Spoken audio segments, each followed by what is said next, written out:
আজি তানে আমি গুৱাহাটী মেডিকেল কলেজৰ নেফ্ৰলজি বিভাগৰ পৰা আহিছোঁ। মোৰ লগত মোৰ ডিপাৰ্টমেণ্টৰ বাকী ডক্টৰছখিনি আহিছে আৰু মোৰ ৰেজিডেণ্টখিনি চিনিয়ৰ ৰেজিডেণ্ট আমাৰ ষ্টুডেণ্টছখিনি আহিছে। লগতে আমাৰ ছিষ্টাৰ আহিছে আৰু আমাৰ ডায়েটিচিয়ান আহিছে। এতিয়া কি হৈছে, প্ৰত্যেক বছৰে মাৰ্চ মাহৰ দ্বিতীয়টো বৃহস্পতিবাৰে ৱৰ্ল্ড কিডনী ডে উদযাপন কৰা হয়, অৰ্থাৎ বিশ্ব বৃক্ক দিৱস। আৰু এইবাৰ বিশ্ব বৃক্ক দিৱসৰ থিমটো হৈছে are your kidneys okay, detect early, protect your kidneys. তাৰমানে আপোনাৰ কিডনী ঠিকে আছেনে, সোনকালে আপোনালোকে চিনাক্তকৰণ কৰক আৰু আপোনালোকৰ কিডনী সুৰক্ষা কৰি ৰাখক। আচলতে kidney disease is a silent disease. একদম আৰম্ভণিতে আপোনাৰ কোনো চাইন চিমটম নাথাকিব পাৰে। যেতিয়া আমাৰ কিডনী 50% ডেমেজ হয় বা এফেক্ট হয়, তেতিয়া আমাৰ ব্লাড টেষ্টত বা ইউৰিন টেষ্টত আমাৰ বেমাৰটো গম পাওঁ। বিশ্বজুৰি ভাৰততো চবতকৈ কমন কজ হৈছে ডায়েবেটিছ, তাৰপিছতে হৈছে হাই ব্লাড প্ৰেছাৰ। গতিকে আমাৰ কাৰোবাৰ যদি ডায়েবেটিছ থাকে, হাই ব্লাড প্ৰেছাৰ থাকে, আমি পৰীক্ষাখিনি কৰিব লাগে। আৰু যদি এবনৰ্মেল টেষ্ট ডিটেক্ট হয়, যেনেকৈ ক্ৰেটিনিনটো বাঢ়ি থাকে, চুগাৰ বাঢ়ি থাকে, তেতিয়া আমি আমাৰ ডক্টৰৰ পৰামৰ্শ লৈ আমি উপযুক্ত চিকিৎসাখিনি কৰিব লাগে। কাৰণ কিডনী বেমাৰ একদম ইনিচিয়েলি যদি ডিটেক্ট কৰিব পাৰোঁ, তেতিয়াহ'লে আমি সম্পূৰ্ণভাৱে নিৰাময় হ'ব পাৰোঁ। ৰাইজৰ কিডনী বেমাৰৰ সজাগতাটো একেবাৰে কম। আৰু ৱৰ্ল্ড কিডনী ডেৰ থিম এইটো হৈছে যে আমি বাহিৰলৈ ওলাই আহি আমি কমন পিপলক বা ৰাইজৰ জনসাধাৰণক আমি কিডনী বেমাৰৰ লক্ষণবোৰ কি কাৰণত কিডনী বেমাৰ হয়, আমি কেনেকৈ সজাগ হ'ব পাৰোঁ, কি পৰীক্ষা কৰিলে গম পাওঁ, তাৰ উচিত চিকিৎসা কি, এই চিকিৎসাবোৰ ক'ত উপলব্ধি কৰিব পাৰে, এইখিনি আমি জনাটো উচিত। গুৱাহাটী মেডিকেল কলেজৰ আমাৰ প্ৰত্যেক সপ্তাহত 3 দিনকৈ আমাৰ OPD হয়। গতিকে আমি আমাৰ গোটেইখিনি যিখিনি কিডনী বেমাৰৰ চিকিৎসা আছে, আমি তাতে গুৱাহাটী মেডিকেল কলেজত কৰি আছোঁ। আমি ডায়েলিচিছ কৰোঁ, যিটো মেচিন ডায়েলিচিছ, হোম ডায়েলিচিছ বুলি আৰু এটা ডায়েলিচিছ আছে, যিটো আমি CAPD বুলি কওঁ। আৰু আমি আমাৰ তাতে কিডনী ট্ৰান্সপ্লাণ্ট অপাৰেশ্যন আজি কৰি আছোঁ।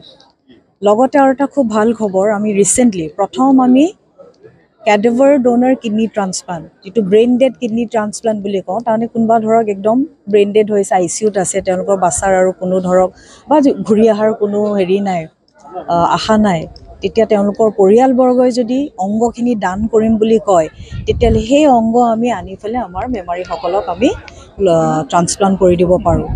প্ৰথম ডিজিজড অৰ্গেন ডনেশ্যন, যিটো brain dead organ donation kidney transplant আমি কৰিছোঁ 13 ডিচেম্বৰ 2023। তাৰপিছত আমি কৰিলোঁ 8 জুন 2024। আৰু ৰিচেণ্টলি আজি কেইদিনমানৰ আছোঁ। গতিকে আমি আজি ওলাই আহিছোঁ আমাৰ গুৱাহাটীৰ পৰা, আমাৰ মেডিকেল কলেজৰ পৰা ওলাই আহি আমি ইয়ালৈ আহিছোঁ জনসাধাৰণক আমি সতৰ্ক কৰিব কিডনী বেমাৰৰ প্ৰতি, আৰু যি চিকিৎসা উপলব্ধ কৰিব লাগে তেওঁলোকে আহি আমাৰ তাত পৰামৰ্শ ল'ব লাগে। গতিকে সকলো সংকল্পবদ্ধ হ'ব লাগে যে আমি যদি আমাৰ কিডনী সুস্থ কৰি ৰাখিব খোজোঁ, তেতিয়াহ'লে আমি আমাৰ কিডনীৰ পৰীক্ষাখিনি যেনেকৈ আমি এডভাইচ কৰিম, ঠিক তেনেকৈ কৰি ডক্টৰৰ পৰামৰ্শ সময়ত ল'ব লাগে। দেখা গৈছে যে বহু সময়ত ৰোগীবিলাক উপলব্ধ নকৰে, নাহে। কাৰোবাৰ TB হৈছে, তেওঁলোকে লুকাই ৰাখে, তেওঁলোকে মাজতে নাহে। কেঞ্চাৰ হ'লে এতিয়া এনেকুৱা এজন ৰোগী পালোঁ, তেওঁ কেঞ্চাৰ আজি 1 বছৰ ভুগি আছে, তেওঁ অহা নাছিলে। তেনেকুৱা বহুত মানুহে তেওঁলোকৰ যিখিনি আমাৰ ধৰক সুবিধা আছে, সেই সুবিধা প্ৰাপ্তিৰ পৰা তেওঁলোকে নিজকে দূৰতে ৰাখে। গতিকে আমি ভাবিছিলোঁ যে বিভিন্ন জাগাত, গাঁৱলীয়া অঞ্চলত আমি যদি সজাগতা অনুষ্ঠান আয়োজন কৰি ৰাইজৰ মাজত এই সম্পৰ্কে আমি তেখেতসকলক অৱগত কৰাব পাৰোঁ, তেতিয়াহ'লে ৰাইজ উপকৃত হ'ব।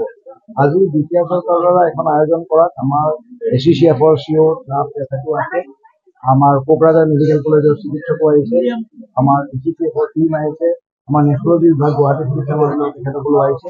এতিয়া ধৰক বিভিন্ন ৰোগৰ বিষয়ে তেখেতসকলে ব্লাড টেষ্ট ইত্যাদি কৰিব। আৰু আপোনালোককো মই অনুৰোধ জনাম যে ৰাইজৰ মাজলৈ আপোনালোকে বাৰ্তা কঢ়িয়াই লৈ যাওক।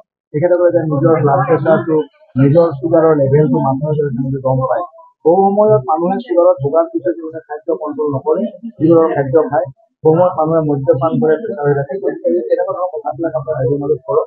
বিভিন্ন সজাগতা অনুষ্ঠান হওক আৰু ৰাইজৰ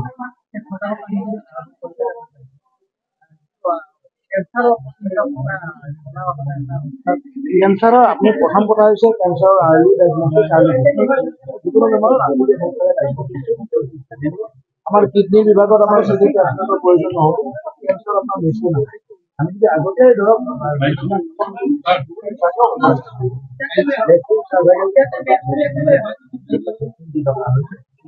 মানুহখিনি আহি পেলাই নিজৰ লগৰ আৰু এইবিলাক বন্ধ হৈ গৈছে।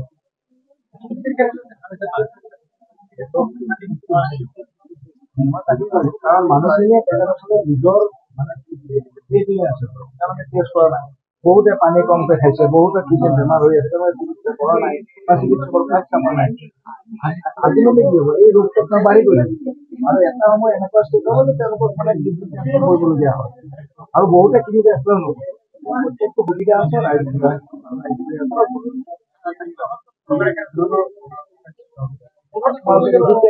আজিকালি ধৰক আমি যেতিয়া ছাত্ৰ আছিলো গুৱাহাটী মহাবিদ্যালয় এতিয়া কিমান প্ৰত্যেকখন জিলাত আমাৰ মাননীয় মুখ্যমন্ত্ৰী ডাঙৰীয়াৰ নেতৃত্বত আমাৰ